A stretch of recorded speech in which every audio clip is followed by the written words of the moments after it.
ओडिशा जीविका mission तरफ आसिला चिठी चिठी अनुसार कम्युनिटी सपोर्ट स्टाफ माने नेबे तालीम केते दिन धरी यही तालीम चलिबो क्यों माने तालीम नेबे किपरि तालीम नेबे एवं कहीं तालीम नेबे कोठारे तालीम नेबे सब प्रश्नर उत्तर जानिबा जानिया पूर्व चैनल नु आसथिले चैनल को सब्सक्राइब करी एवं नोटिफिकेशन ऑन कर दो नुआ नुआ अपडेट पाया पे।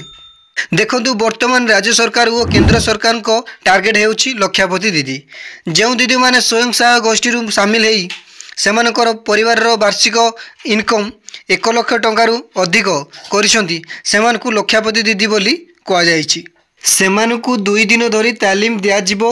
एही तालीम रो मुख्य उद्देश्य हेउछि सेमानकु काहेकि लक्षापति दीदी हेले एवं सेमाने केमिते आहुरी इनकम करि पारिबे प्लानिंग सब रहिछि ता सब जून मीटिंग रे दिया जिवो।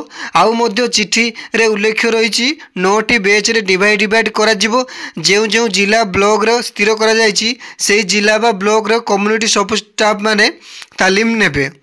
एथिरु ब्लॉक रु जणे स्टाफ सामिल हेबो एवं कम्युनिटी सपोर्ट स्टाफ रु 2 जण सामिल हेबे एवं जूम ऐप रे आपण माने मीटिंग रे भाग नै पारिबे एवं मिशन शक्तिर प्रत्येक अपडेट पाए चाहूले आम चैनल को सब्सक्राइब कर नोटिफिकेशन ऑन कर दिंतु।